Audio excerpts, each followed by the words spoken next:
Guten Abend. Bonsoir à chacune et chacun. Und ich bitte auch um Entschuldigung, weil ich nur auf Französisch sprechen werde. Für die Deutschsprachigen, es wird vielleicht schwerer zu verstehen, aber es ist so. Oui, vous savez, un jour, une dame rentre à la sacristie après une messe et dit « Mon père, il faut que je me confesse tout de suite ». Et le prêtre dit « Écoutez, j'ai une autre messe à célébrer, ça ne peut pas attendre, on ne peut pas prendre un rendez-vous, je suis un peu serré. » Non, j'étais bouleversé pendant votre sermon, il faut vraiment que je me confesse tout de suite. Alors le prêtre dit « Écoutez, allons-y ». Alors elle se confesse, secret de confession, on ne sait pas ce qui s'est passé. Mais à la fin, le prêtre, très humblement, dit « Et madame, est-ce que j'oserais vous demander ce qui vous a tellement bouleversé pendant mon sermon ?» « Oh, écoutez, je suis obligé de vous dire, je n'ai pas écouté. Mais à un moment donné, vous avez dit, et je passe à la deuxième partie. Et moi, comme j'ai 50 ans, je me suis dit, la deuxième partie de ma vie, il faut que je la vive autrement que la première. Et c'est ça qui m'a bouleversé. Alors, vous voyez, il y a ce qu'on dit et puis ce que l'Esprit Saint fait. Et donc ce soir, nous avons prié à la Vierge Marie pour que l'Esprit Saint vous éclaire et parle à vos cœurs. J'avais prévu vous dire quelque chose sur l'espérance. On m'a demandé, écoute, dis plutôt ton témoignage. Et en même temps, c'est une espérance. Donc, on va joindre un peu les deux, et l'espérance et le témoignage. C'est vrai que, comme on vous l'a dit, je viens de Suisse. J'ai commencé par le droit, et d'une famille catholique pratiquante. J'ai fait du scoutisme, servi la messe, enfin voilà. Une influence très forte de la foi, et je n'ai jamais douté de l'existence de Dieu. Mais la rencontre avec Jésus, comme disait notre cher pape François il y a quelques jours en arrière, cette expérience du Christ vivant, ça c'était encore autre chose. J'ai un ami qui avait passé dans la drogue, il a fait pendant 5 ans le tour du monde, et puis il est revenu en Suisse, et là il voulait se suicider un jour, et des gens l'attrapent et lui disent « Mais Klaus, qu'est-ce que tu fais là ?» Et puis il dit « Ben voilà, ma vie n'a plus de sens, c'est fini, j'arrête quoi. » Il était sur un pont, et les gens l'amènent chez eux, et en même temps, ils ont été à l'église avec lui, et puis lui n'a pas tenu. Au bout de quelques minutes, il a hurlé dans l'église, il est parti. Mais sentant dans son cœur qu'il devait retourner le lendemain, il est retourné le 2e jour, même réaction. Et 3e jour, là, il n'a pas hurlé, il a pris le micro devant tout le monde, au milieu de la messe, au milieu de la célébration. Et il a dit, si vous saviez ce qui s'est passé, je crois que j'ai trouvé enfin le sens de ma vie. J'ai rencontré Jésus, il est vivant, et je viens de faire le plus long voyage de toute ma vie, le voyage de ma tête jusqu'au cœur. C'est pas très long, ça fait entre 30 et 50 cm, suivant la taille des personnes, mais c'est quand même un grand chemin. Le crâne en hébreu se dit Golgotha, vous vous souvenez, on l'a célébré il y a quelques jours, quelques semaines en arrière, à Pâques. Et finalement, on peut avoir cette tendance d'enfermer Dieu dans des idées, non pas que l'intelligence de la foi ne soit pas absolument nécessaire, mais on a de la peine à faire cette expérience du Dieu vivant, du Dieu des vivants que nous sommes devenus par le Saint Baptême. J'en dirai un mot tout à l'heure. Alors, c'est un petit peu comme ça que moi, j'étais resté dans ma foi, dans ma pratique religieuse. Arrivé à l'université, je vous passe un peu les détails, mais on a commencé à faire la fête avec des amis. Et puis, très vite, c'est parti avec des filles, c'est parti avec des soirées entières à boire, à fumer quelques joints. Et très vite, ma conscience m'a parlé en me disant « Mais t'es sûr que c'est bien ce que tu fais là ?» Et pour ne pas trop écouter de ma conscience, je faisais énormément de sport, la course à pied, de l'escalade, de la montagne. Et puis toujours cette petite voix qui se faisait insistante, notamment quand j'allais encore de temps en temps à l'église. Et alors, la meilleure manière de ne plus entendre cette voix, c'est de ne plus aller à l'église. Enfin, je croyais que c'était ça. Et puis, en même temps, j'avais cette vie politique. J'ai commencé très tôt la vie politique. À 17 ans, j'ai été élu au Parlement de la région d'où je viens à 23 ans. J'étais le plus jeune élu du Parlement. Donc, j'avais une vie en complet cravate, très officielle, et puis une vie de fête à côté, et des études que je suivais quand même. Je passais les examens, mais enfin, je n'ai pas vu souvent les bancs de la faculté de droit. Voilà. Et puis, un jour, avec cette fille, voilà, il s'est passé plusieurs choses comme ça, et pour moi, il y a eu un choc en me rendant compte que je jouais. Je jouais avec ma vie, je jouais avec la vie des personnes, et ça a été vraiment pour moi comme un tremblement de terre de découvrir ça. J'ai découvert aussi à travers une cassette avec cette amie qui faisait un chemin de foi. Elle me dit allons à la messe en semaine. Moi, j'étais plus allé depuis très très longtemps. Et à la sortie, un séminariste nous dit on a eu un prêtre qui est venu extraordinaire. Il nous a parlé de l'amour humain. Et c'est vraiment ce qu'il faut entendre aujourd'hui. C'est tellement beau. Je vous donne l'enregistrement. Vous pouvez écouter ça, ça vous fera du bien. Je dis ouais, mais ce prêtre, il est comment? Il est moderne, j'espère. Oui, hyper moderne. C'est ce qu'on a besoin d'entendre aujourd'hui. Je dis très bien. Il s'appelle Daniel Ange, si vous le connaissez. Vous allez comprendre ce que c'est. Et tout d'un coup, on écoute cet enregistrement de son enseignement et j'étais bouleversé parce que d'abord, il parlait de l'amour, de la chasteté. Il parlait de l'amour comme le mode d'emploi du bonheur, que si nous avions compris ce que cela signifiait d'aimer, alors il y avait une façon de vivre qui nous conduisait véritablement au bonheur et que l'Église ne faisait rien d'autre que de rappeler ce chemin de bonheur pour libérer notre cœur et libérer l'amour. Et ça m'a tellement transpercé, ça résonnait tellement vrai au fond de moi. Ce n'est pas du tout ce que je vivais à l'époque, mais c'est ce que je désirais au plus profond de moi-même. Et je me souviens que le lendemain, j'étais dans une église et j'ai pleuré pendant 2 heures. C'était chez des Capucins en Suisse. Et au bout de 2 heures, une petite voix me dit va te confesser maintenant. Vous savez, la voix de la conscience toujours qui nous parle. Et j'ai dit ah non, ça Seigneur, moi je te demande pardon comme ça fait 2 heures que je pleure ici, ça ne suffit pas. Et puis la voix était tellement insistante, et je me souviens du détail, c'était 11h moins le quart, et je me suis dit j'irai à 11h15. J'espérais secrètement que le monastère ferme à 11h, et j'aurais bien essayé, mais pas pu. Et j'arrive devant la porte à 11h15 précise, et je vois confession de 9h à 11h30. Je dis, bon, cette fois-ci, il faut que j'y aille. Je sonne, un capucin arrive. Qu'est-ce que vous voulez? Me confesser, entrer. C'était assez froid. Et voilà, je me confesse. Et à la fin, il me dit, eh bien moi, au nom du Père et du Fils et du Saint-Esprit, je te pardonne tous tes péchés, va en paix. C'était un tel bouleversement que j'étais 4 jours de suite me confesser, rien que pour entendre ces paroles va en paix. Donc vous savez que ça marche du premier coup.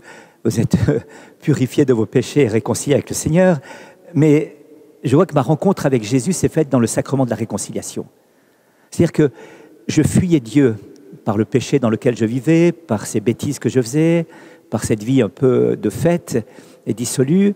Et j'espérais que Dieu, je savais que Dieu existait, qu'il soit suffisamment loin, sans longue vue, pour examiner mon existence sur la terre et qu'il ait beaucoup d'autres dossiers à traiter que le mien. Et tout d'un coup, je découvrais que Dieu m'attendait justement là où moi je me déplaisais, justement là où j'étais blessé, justement là où j'étais pécheur, justement là où moi je me fuyais moi-même, c'est là que Dieu m'attendait. C'est bouleversant comme expérience.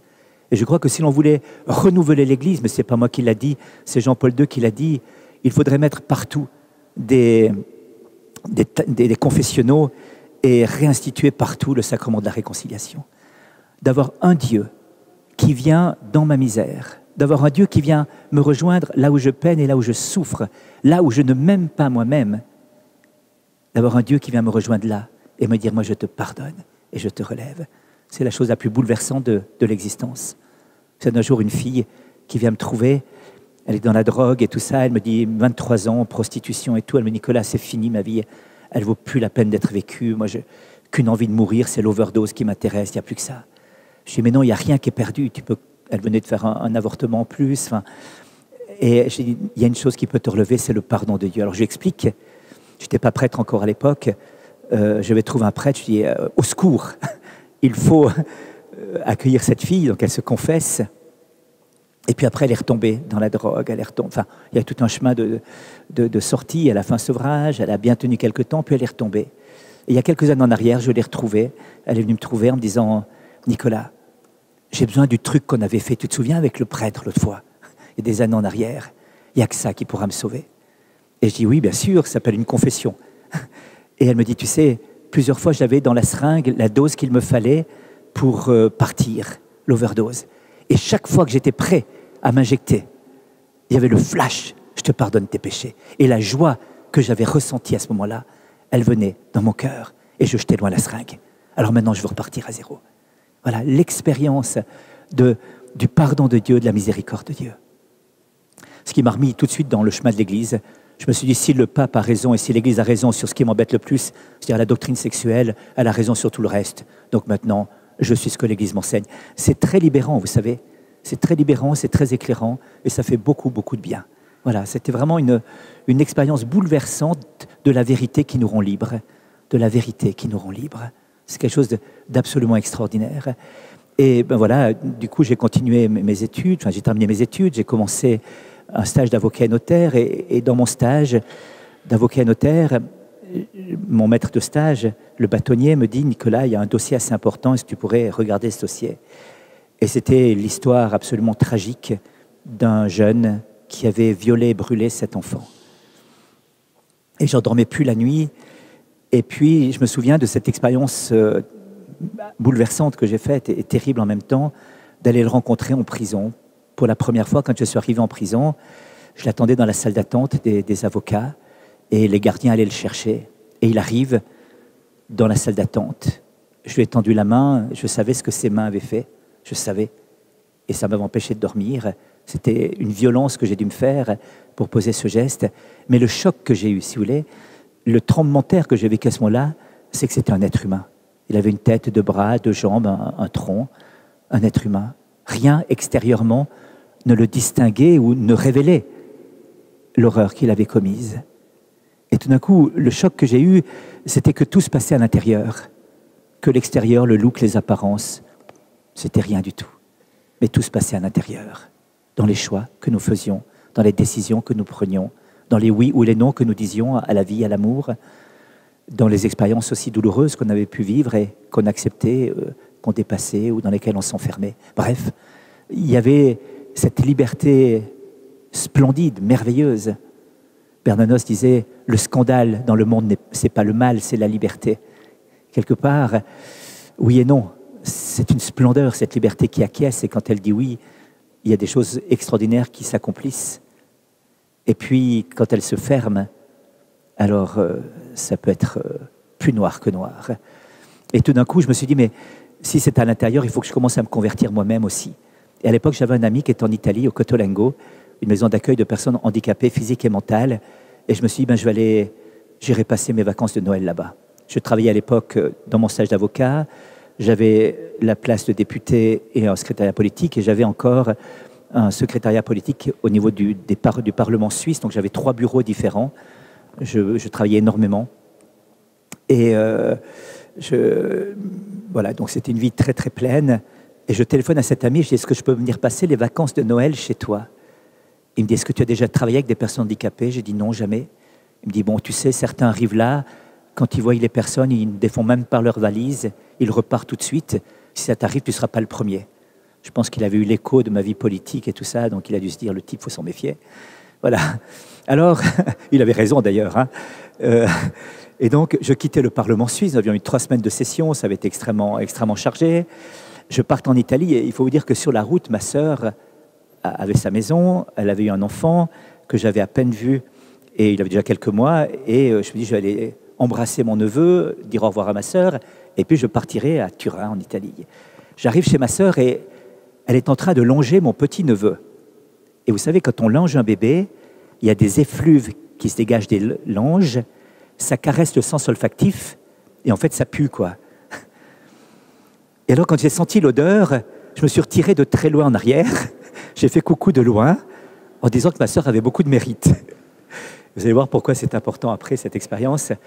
Je pars au Cotolengo, j'arrive là-bas, on ouvre la porte, les personnes qui m'accueillent, on ferme la porte à clé derrière moi, et les moins gravement malades, mais déjà quand même en situation de handicap assez lourd, s'approchent de moi, une quinzaine de personnes. Et je dis, mince, ils ont fermé la porte derrière moi, je ne peux plus courir, qu'est-ce que je fais? Et elles m'ont embrassé, elles m'ont pris dans les bras. C'était très simple. Je venais de saluer les ministres sur le plan suisse juste quelques heures auparavant.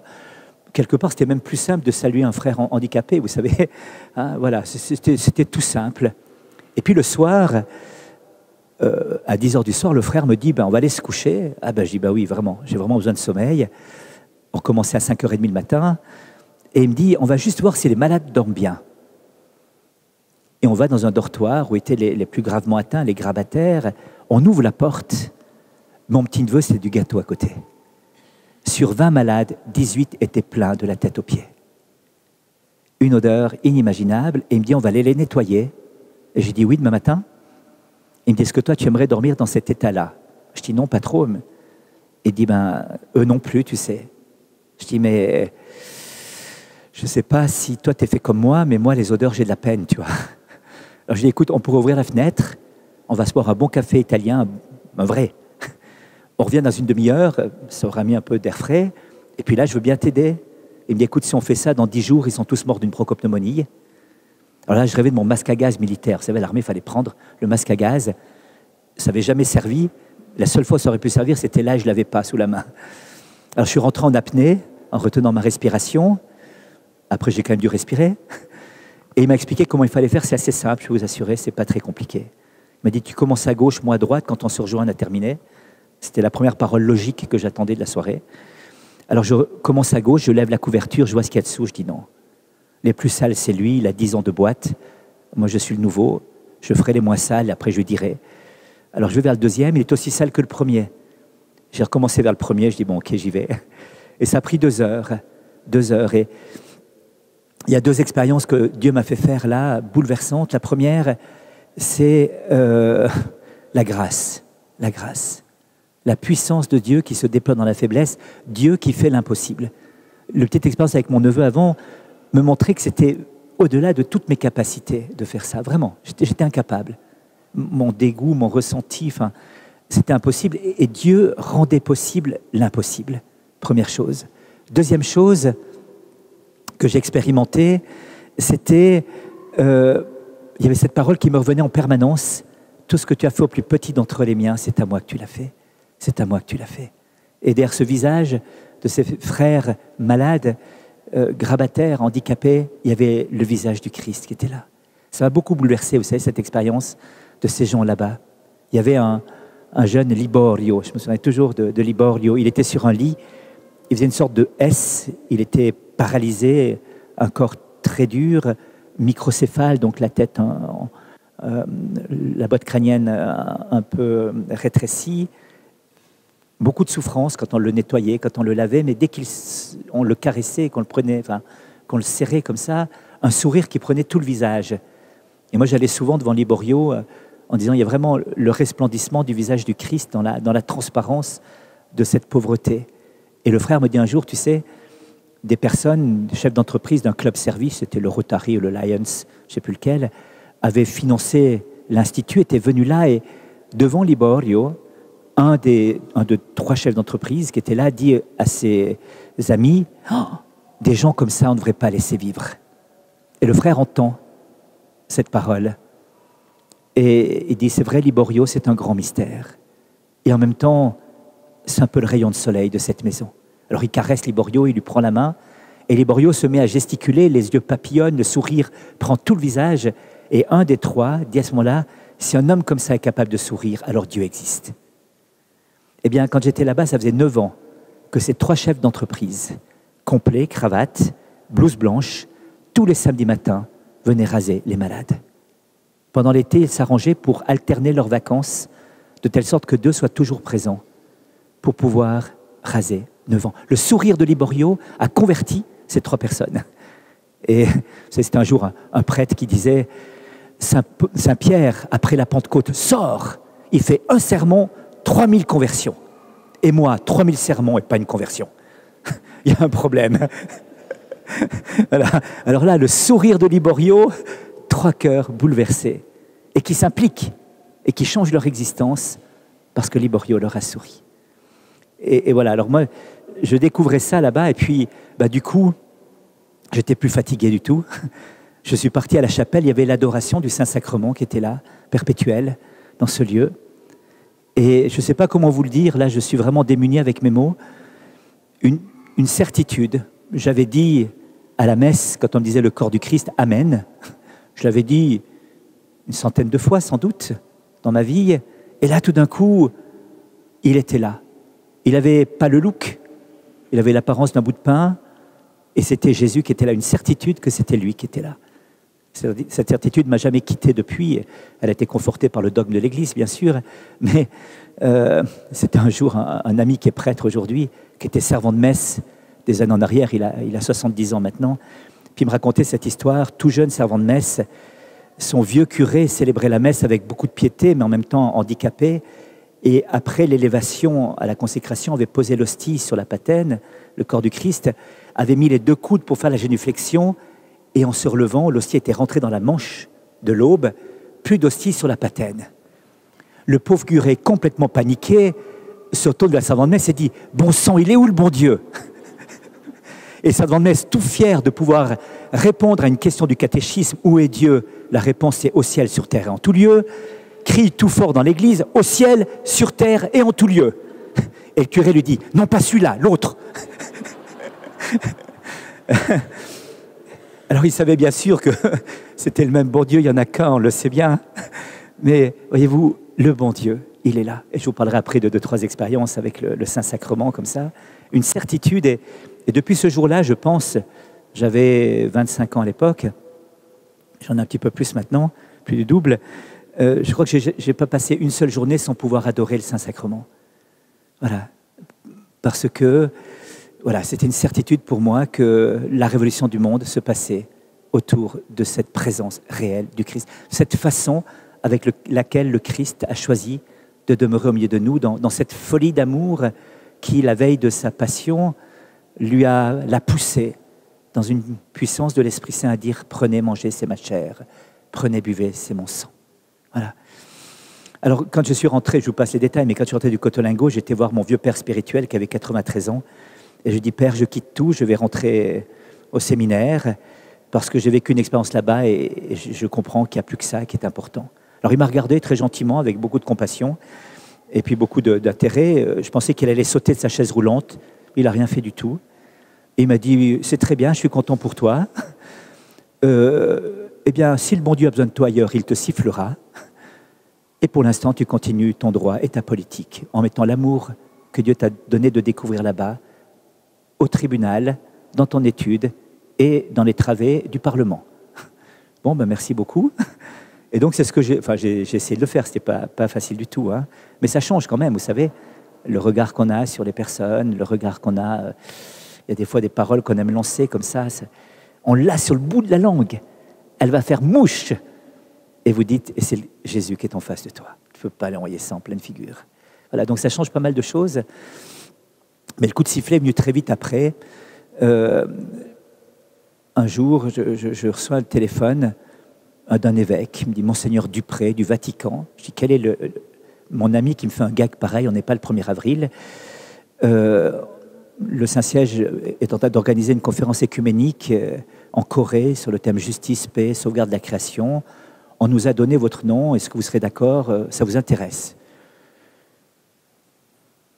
Je ne sais pas pourquoi j'ai dit oui, enfin si, je sais un peu pourquoi, parce que voilà, le Seigneur m'a poussé à le dire. Il m'a dit, écoutez, je suis à Genève aujourd'hui, entre 2 avions, est-ce qu'on pourrait se voir?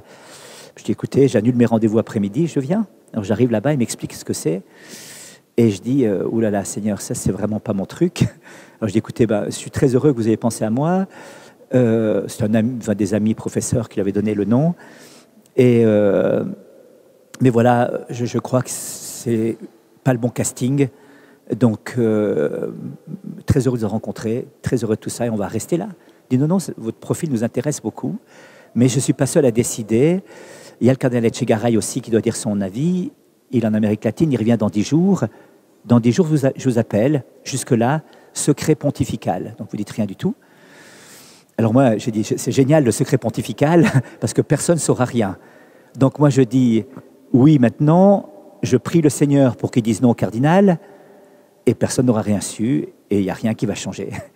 Et 10 jours après, un lundi matin à 7h, coup de téléphone, j'ai vu le cardinal hier, il est d'accord, vous êtes engagé, si c'est bon pour vous. Et jeudi, il y a une conférence à Venise, ce serait bien que vous y soyez, vous allez rencontrer toutes les personnes avec qui vous allez collaborer. Et voilà, c'est comme ça que tout a changé, pratiquement du jour au lendemain. Dans mon cœur, pas trop. Dans mon cœur, c'était une continuité. Je sentais bien que Dieu m'appelait à vivre autre chose, mais là, c'était quand même un changement extérieur assez important. J'allais ouvrir ma propre étude d'avocat. Les choses allaient bien, et voilà. Donc, j'ai eu la grâce de travailler pendant 2 ans et demi pour ce projet, puis ensuite 1 année et demie à Rome. Là, je voyageais beaucoup pendant ce projet. Et puis, un appel au fond de mon cœur. Quand j'allais dans un pays pour des conférences ou des rencontres, j'essayais toujours de prendre un temps dans des bidonvilles Voilà, et d'aller rencontrer nos frères et sœurs les plus pauvres. La première expérience que j'ai pu vivre, c'était en Inde. J'avais une conférence en Inde et j'ai pu aller chez Mère Teresa, c'était mon grand désir. Et c'était vraiment à la fois la rencontre avec cette dame et à la fois la rencontre avec les plus pauvres du mouroir, quelque chose d'incroyable, vraiment. C'est toujours là. J'étais là en train d'accompagner quelqu'un juste à l'entrée du mouroir à Calcutta, qui était manifestement en train de partir. Mère Teresa rentre à ce moment-là dans le mouroir. Elle me regarde, elle me dit « Il est en train de mourir ». Je dis « Écoutez, moi je ne connais pas très bien, mais il me semble que c'est les derniers instants ». Alors elle me dit « Prions ». Alors elle se jette à genoux, pas très haut quand même, mais elle s'est quand même jetée rapidement à genoux. Elle a pris la main du mourant, elle a pris ma main, elle a mis sa main dessus. Il y avait 3 mains qui étaient mélangées comme ça. On a retrouvé chacun la sienne quand même à la fin. Mais enfin. Et puis on a commencé à prier « Notre Père, je vous salue Marie, gloire au Père ». Et elle s'est dressée d'un bond. Elle a prié quelques instants et elle m'a regardé avec un beau sourire en me disant « Il a gagné son ticket pour le ciel ». La personne est morte 10 minutes après. Et le lendemain, j'ai rencontré Mère Teresa. Je lui ai dit que la personne était partie. Et je lui ai dit « Mais qu'est-ce que vous disiez par « Il a gagné son ticket pour le ciel ». Elle me dit « Ah, un jour j'ai fait un rêve. Je mourais et j'arrivais devant Saint-Pierre. Et j'ai dit à Saint-Pierre, Saint-Pierre me dit « Votre nom, Teresa, vous habitez où? Calcutta. Quel est votre métier ?» Et elle a dit « Je dis mon métier, de s'occuper des pauvres dans les bidonvilles. » Et Saint-Pierre a vu la longue liste des métiers et a dit « Ça ne fait pas partie de la liste des métiers. » Alors, elle a dit « Ah, ça ne fait pas partie. Eh bien, vous allez voir. Je vais remplir votre ciel des gens des bidonvilles. Vous serez obligé de rajouter ce métier sur votre liste. » Et donc, quand j'étais là-bas, il y avait déjà plus de 50 000 personnes qui étaient parties au ciel depuis ce mouroir. Et ça continue comme ça. Qui, comme disait un jour un mourant, « J'ai vécu comme une bête et je meurs comme un ange. » Voilà. Et puis cet appel à cette radicalité m'a conduit dans un petit ermitage en Suisse. Dans des rochers, il y avait 480 marches d'escalier qui sillonnaient une falaise, un petit trou qui faisait une grotte, un petit mur qui fermait sur 9 mètres carrés. J'étais parti pour une année, ça a duré 5 ans, pardon. Et puis, je pensais être seul, ça c'est toujours adorer, prier, travailler manuellement aussi, bien sûr, c'était essentiel. Et puis, le Seigneur a fait un petit peu autrement. Il a amené des gens, des jeunes qui disaient « Mais nous, on aimerait bien approfondir notre foi, puis il n'y a rien. » Alors, on a fait des soirées de catéchèse, des soirées d'adoration. D'autres jeunes qui venaient là en difficulté, dépression, drogue, drames familiaux. Le 3e jour que j'étais là, une dame frappe à ma porte. Et moi, j'étais surpris, je ne m'attendais vraiment pas à avoir des visites, mais vraiment pas. Et j'ouvre la porte, elle me dit « Ah !» J'étais surpris, je voyais la lumière à la nuit. Je me demandais ce qui se passait dans cette petite maison.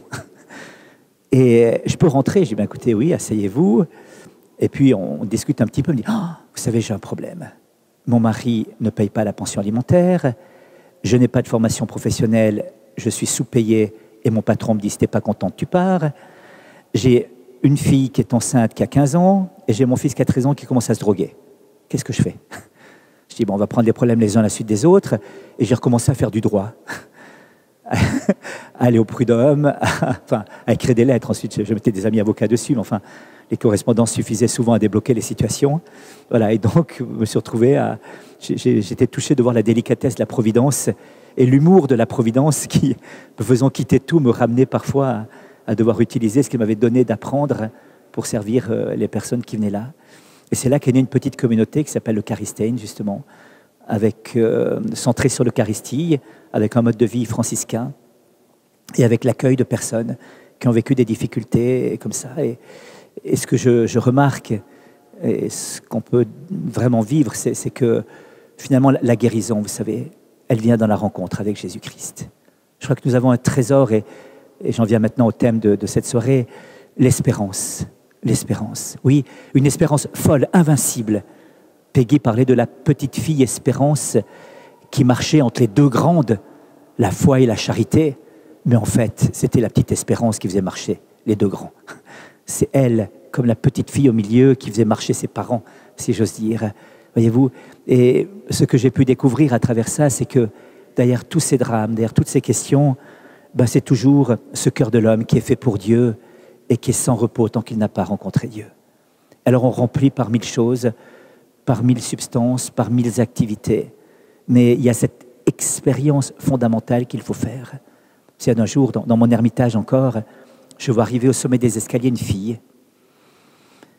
Elle était d'une telle tristesse que je me suis approché d'elle, je l'ai prise par les épaules et je lui ai dit « Tu sais que tu es belle, Dieu t'aime et je t'aime. » Je ne sais pas pourquoi j'ai dit ça, rassurez-vous, ce n'est pas mon style, habituellement.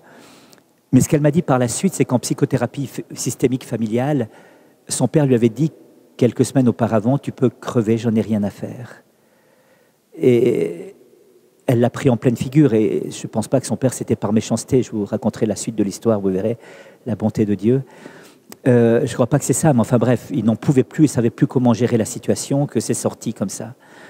Mais elle a pris au sérieux, elle a fait 5 tentatives de suicide et ce jour-là, elle était montée les 480 marches avec un pistolet dans son sac en disant que si elle se tirait une balle au bout des 135 mètres de rocher à pic, elle n'allait pas se louper.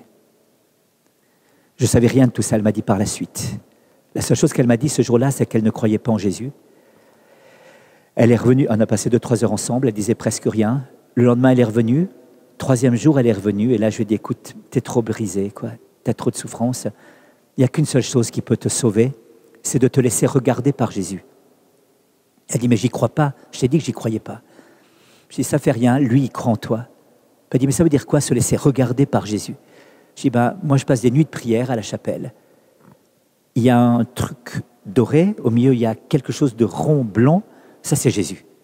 Et je pensais à cette phrase du prophète Malachi, vous savez, qui dit que le soleil de justice brille, portant dans ses rayons notre guérison.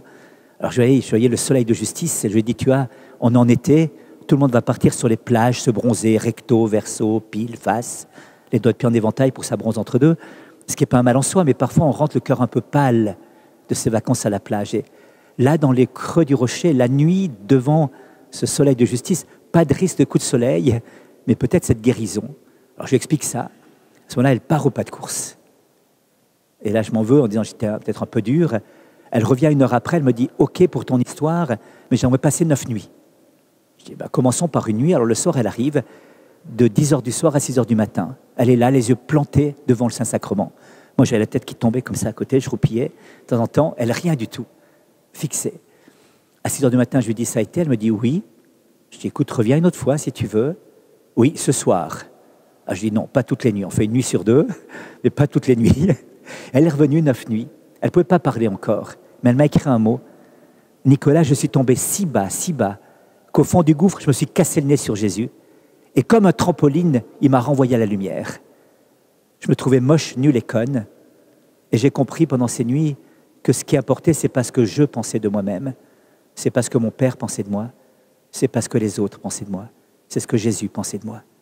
Et il m'a dit que j'avais du prix à ses yeux et que j'étais importante.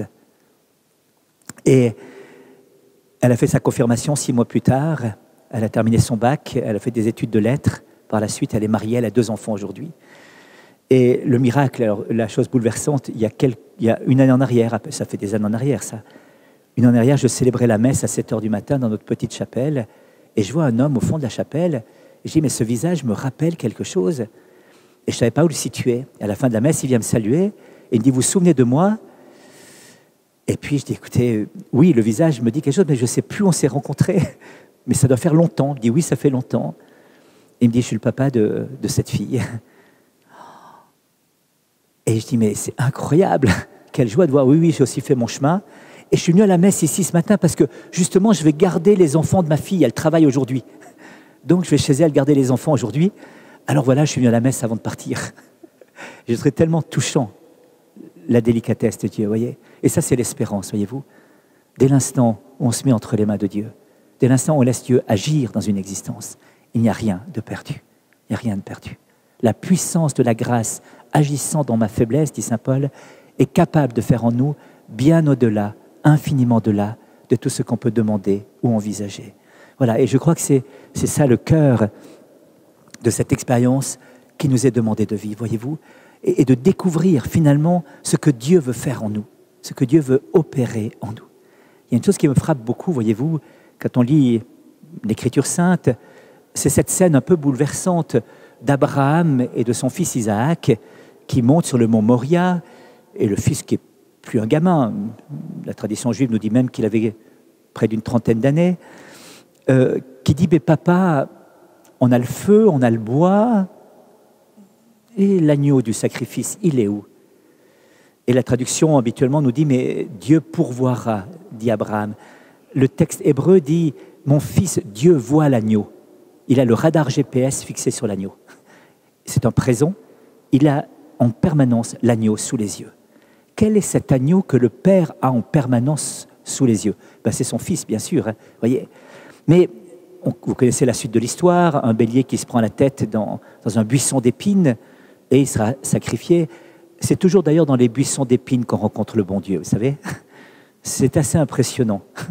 Le buisson d'épines, il y a ce bélier et les Juifs se disent, mais pourquoi c'est pas un agneau, c'est un bélier? C'est le papa d'un agneau? Pourquoi un papa de l'agneau s'est pris les cornes? Voilà. Ensuite, il y a Moïse avec son buisson ardent qui est là aussi et qui voit dans ce buisson d'épines qui brûle sans se consumer Dieu, une théophanie. Et puis il y a une scène merveilleuse dans le livre des Juges, tout à fait passionnante. C'est Yotam qui est sur le mont Garizim et qui parle aux notables de Sichem en leur donnant une parabole. Les arbres discutèrent entre eux pour savoir qui sera roi. Alors l'olivier dit non, moi je fais de la trop bonne huile, vous ne me cassez pas les pieds. Le figuier dit non, moi mes fruits sont si doux et si sucrés, non, ne me cassez pas les pieds. La vigne dit non, je fais du trop bon vin. Alors il ne savait plus qui prendre comment, et puis il se tourne vers un buisson d'épines. Tu ne voudrais pas être notre roi, toi le buisson d'épines? Et le buisson d'épines, si c'est de bonne foi que tu me dis ça, ouais, d'accord. Alors dans la tradition de l'époque, c'était un peu pour critiquer la royauté, mais finalement un buisson d'épines qui devient roi, un Dieu qui porte un buisson d'épines sur la tête et qui devient roi. Et voici votre roi, c'est le roi des Juifs. Vous voyez, dans le buisson d'épines se cache Dieu. Et je crois que c'est Marie-Noël qui disait « Te voilà Seigneur, qu'est-ce que tu viens faire ici? Je n'ai rien à te donner, j'ai rien mis de côté pour toi. » Donne-moi tout ce qui est là, les difficultés de ton quotidien, et dis, mais tu es comme un chiffonnier, tu viens ramasser les immondices de ma vie, qu'est-ce que tu veux en faire? Le royaume des cieux. Et Madame Delbrel disait, notre vie ne sera peut-être pas la passion violente, mais ça sera la passion des patiences. C'est le mal de tête en se levant le matin, c'est l'épouse sur qui on aimerait compter, qui a les nerfs fragiles, c'est l'enfant qui a des difficultés, c'est le lait qui déborde le matin sur la plaque, c'est la visite qu'on n'attendait pas et qui débarque, celle qu'on attendait qui ne vient pas, c'est le métro en retard, c'est la voiture qui tombe en panne.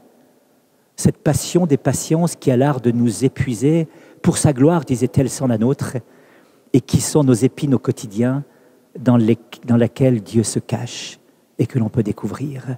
Dieu se cache dans ses épines. Il se révèle, non seulement il se cache, il se révèle au cœur de ces épines mystérieuses.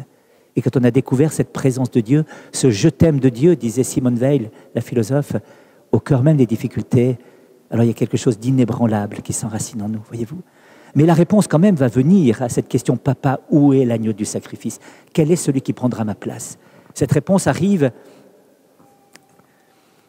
20 siècles, 19 siècles plus tard. C'est au bord du Jourdain. Jean-Baptiste est là, Jésus est là. Et tout d'un coup, Jean-Baptiste dit « Voici l'agneau de Dieu qui enlève le péché du monde. » 19 siècles qu'on attendait la réponse. Elle est arrivée. Voici, on le découvre. Le Père le voyait, on le sait. Mais là, nous, on le voit aussi. Du coup, les deux apôtres, la tradition nous dit Jean et André, suivirent l'agneau. Il se retourna et dit « Que cherchez-vous » Ils disent « Rabbi, où demeures-tu » Ils allèrent, ils demeurèrent la journée avec lui, ils rentrèrent.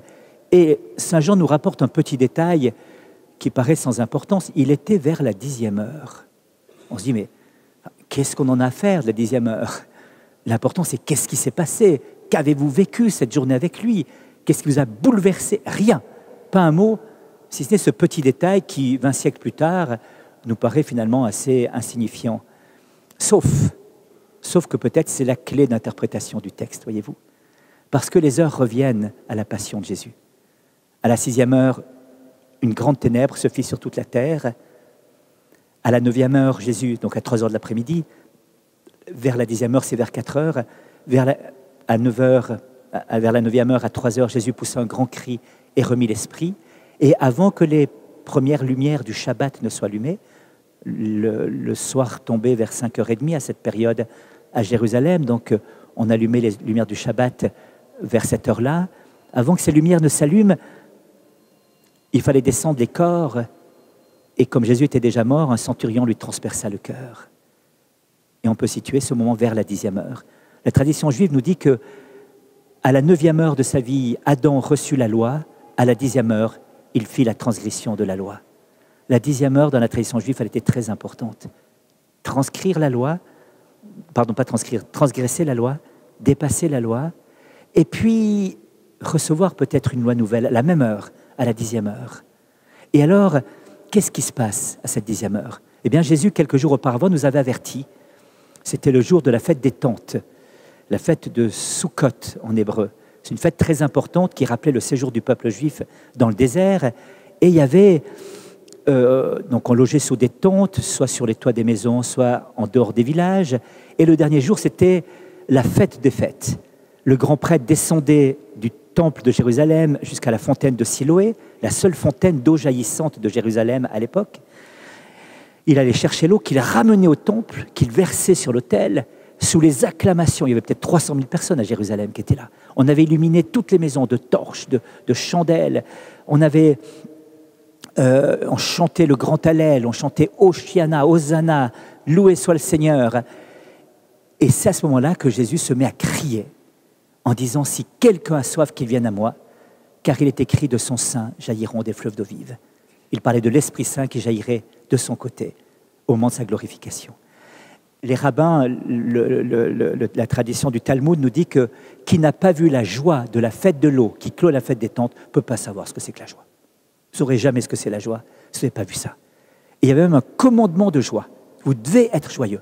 Mais si on ne peut pas, ben vous serez joyeux. Essayez. La joie des joies, c'est le don de l'Esprit Saint.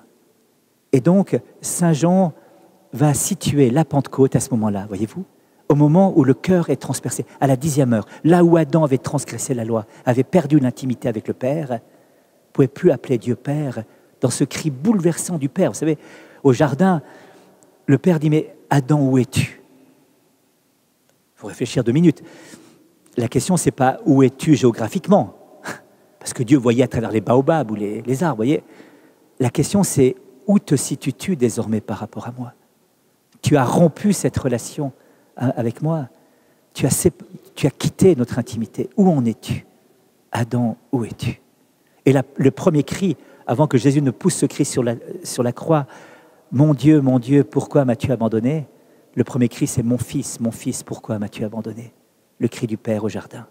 Et vous, à la 10e heure, nous dit la tradition talmudique.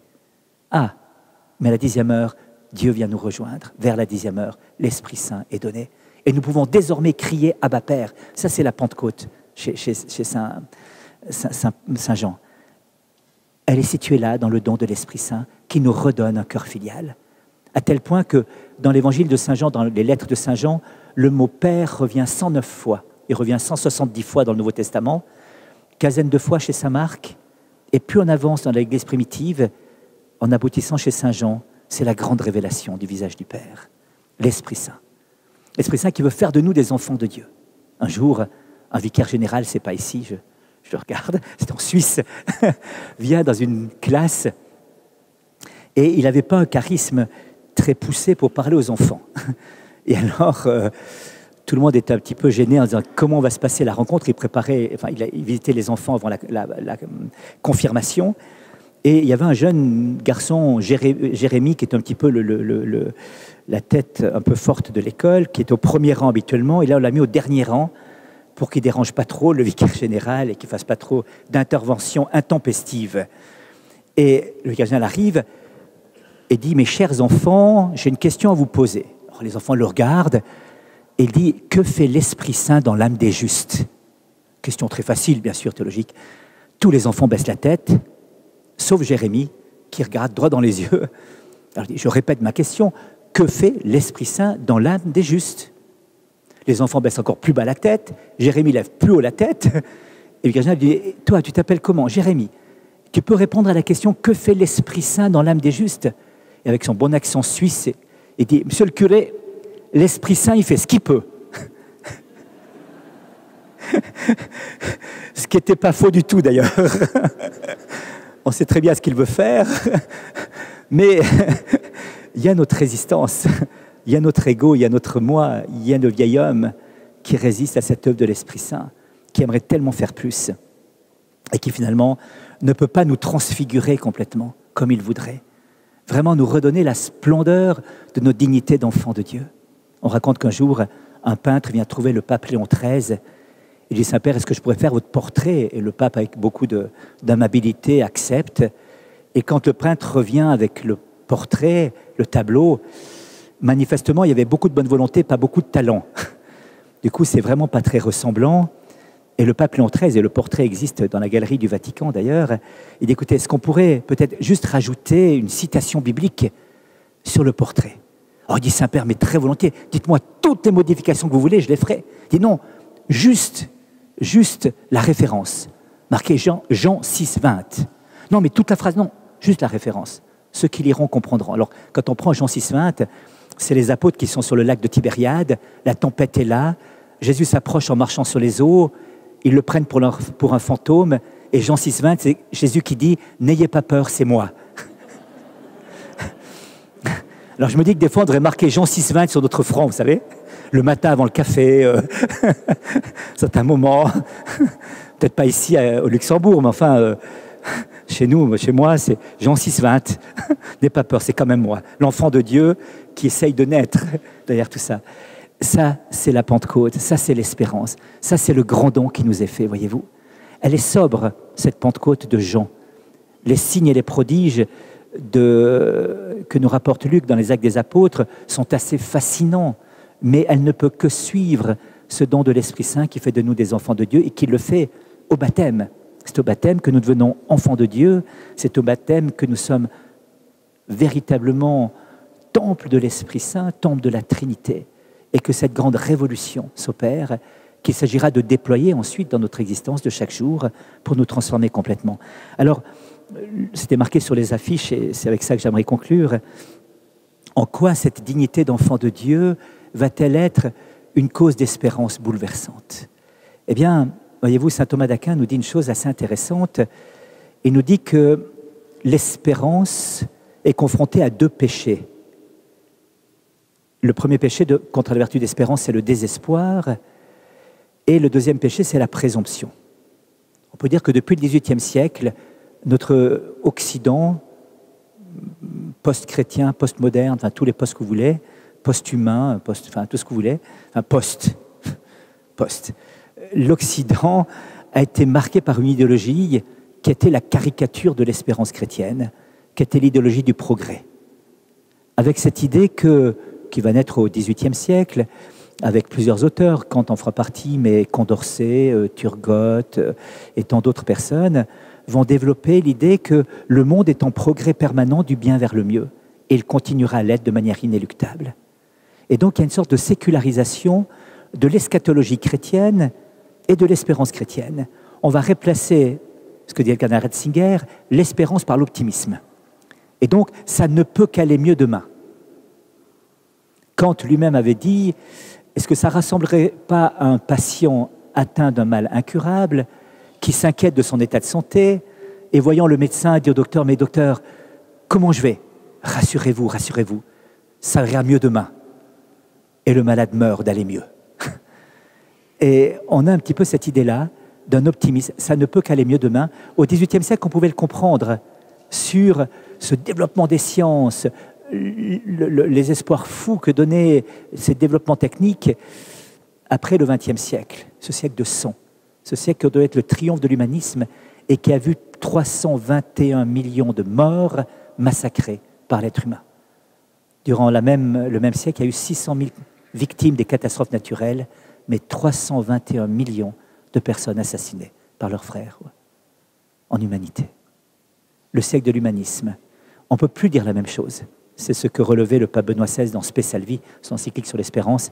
Attention, on ne peut plus. C'est plus possible. Et donc, comment la présomption aboutit à une impasse, en quelque sorte, voyez-vous? Bâtir un monde. On peut parler du transhumanisme, On peut penser qu'on va voir l'homme amélioré, qu'enfin la société sera parfaite. Je crois qu'on est sorti de toutes nos illusions et qu'on se rend compte que, oui, il y a des choses bonnes, il y a des choses moins bonnes, mais que le progrès de l'humanité ne se calcule pas au progrès des sciences et des techniques. Elle se calcule selon l'humanisation du cœur de l'homme et, pour aller plus loin, la divinisation du cœur de l'homme. Alors, la présomption et le désespoir, la société dépressive, dont parlait le père Tony Anatrella, ce monde qui ne sait plus vers qui se tourner. On pourrait dire d'un côté la crise adolescentrique de l'humanité, qui dit « Papa, casse-toi, je suis grand tout seul ». De l'autre côté, l'orphelin qui ne sait plus où se tourner pour trouver quelque chose et un sens à sa vie. Alors c'est la course effrénée aux fausses valeurs, à la richesse, au plaisir, à la drogue, et finalement avec toute cette souffrance que provoque la dépression et physique, comme ça.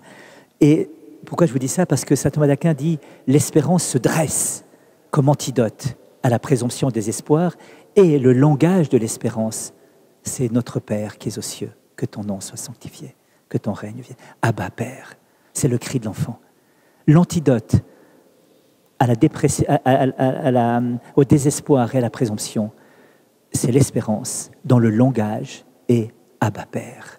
C'est l'enfant qui se tourne vers le Père. Ce n'est plus l'enfant orphelin qui ne sait pas vers qui se tourner. Ce n'est pas l'adolescent qui dit « Papa, casse-toi ». C'est celui qui dit « Papa, sans toi, je ne pourrais rien faire ». C'est l'enfant qui se jette dans les bras du Père. Et on comprend pourquoi Sainte Thérèse de l'Enfant Jésus est tellement importante, voyez-vous. Elle est tellement importante parce qu'elle apporte, par sa vie elle-même, cette expérience. Elle dira elle-même « consciente de ma faiblesse, mais confiante jusqu'à l'audace en sa bonté de Père ». Voilà donc la grande question. Et on essaiera toujours d'échapper à ça. Dans la parabole de l'enfant prodigue, il y a deux manières de ne pas être enfant de Dieu. Un théologien, un exégète disait « il y a le renfrogné bosseur et le renfrogné noceur ».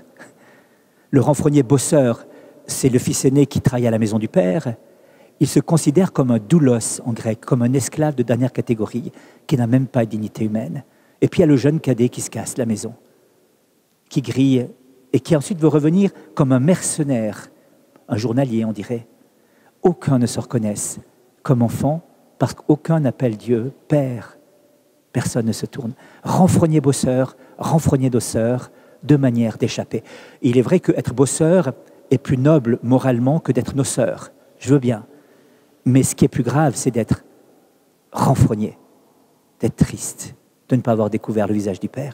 Et tout le combat, toute la tentation de notre humanité, notre tentation, celle du Christ. Regardez, quand Jésus part au désert, on nous dit, il est là au bord du Jourdain. Les cieux s'ouvrent, une voix se fit entendre, celui-ci est mon fils bien-aimé, en qui j'ai mis tout mon amour. C'est pas mal quand même.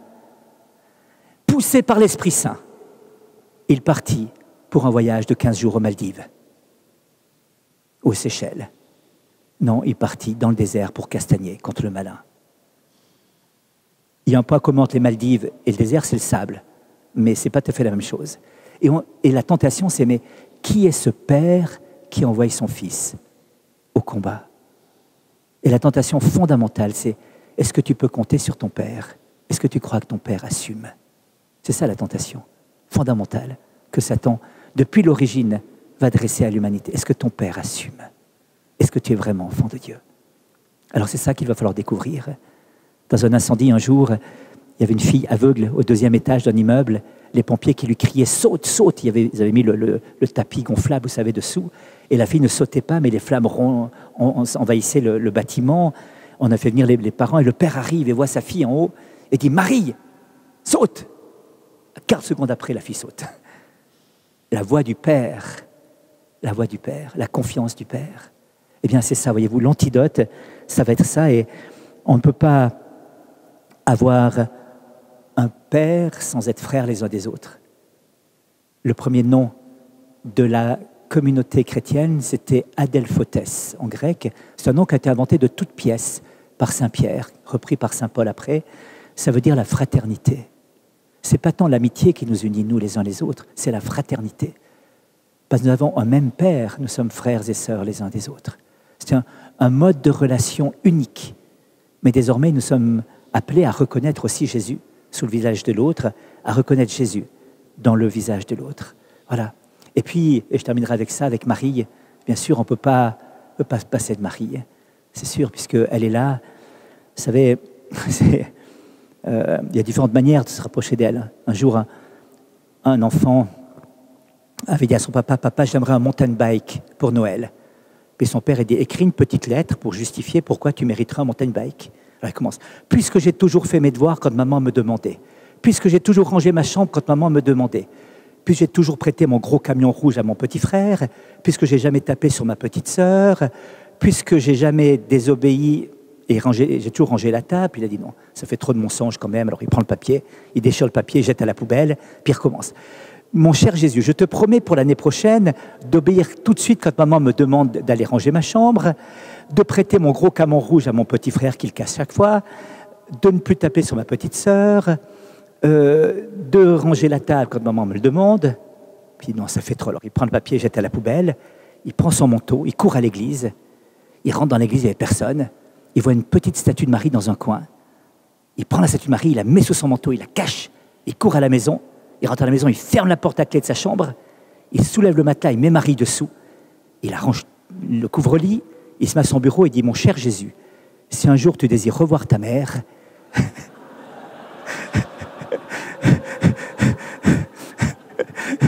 et, quelle est notre prière à Marie? Comment on se tourne vers Marie? Comment on se tourne vers Marie? Alors j'aimerais terminer avec cette prière que nous racontait Edmond Michelet. Edmond Michelet était à Dachau à l'époque, au camp de concentration, et lui-même raconte qu'on avait fait sauter les enfants, les juifs, comme des crapauds pendant 16 heures de suite. Quand quelqu'un tombait, on le frappait, on le mettait dans une bassine. Et il y avait un jeune adolescent, une douzaine d'années comme ça, qui s'était effondré, qui était inerte par terre. Et à 10 heures du soir, quand on les a laissés partir dans les cantonnements, tout le monde s'est précipité vers ce jeune garçon pour voir s'il respire encore. Effectivement, il respirait. Et donc, ils l'ont pris, porté dans le cantonnement. Et là, quelqu'un a dit, on nous a traités comme des bêtes toute la journée. Eh bien, on va maintenant se réciter des poèmes pour montrer que l'homme n'a pas qu'un corps, qu'il a un esprit. Alors, chacun récite un poème. Edmond Michelet dit, tout d'un coup, une voix toute frêle est venue du coin où l'on avait déposé ce jeune adolescent. Et il dit, est-ce que moi aussi je peux dire un poème? Et tout le monde s'est tué en disant, oui, bien sûr. À ce moment-là, il a commencé par ce merveilleux poème de Paul Claudel, Vierge Marie, je vois l'église ouverte, il faut entrer. Mère de Jésus-Christ, je ne viens pas prier, je n'ai rien à offrir, rien à demander. Je viens seulement, mère, pour vous regarder. Vous regarder, pleurer de bonheur, savoir cela, que je suis votre fils et que vous êtes là. Et tout le monde s'est tué après. A dit Michelet.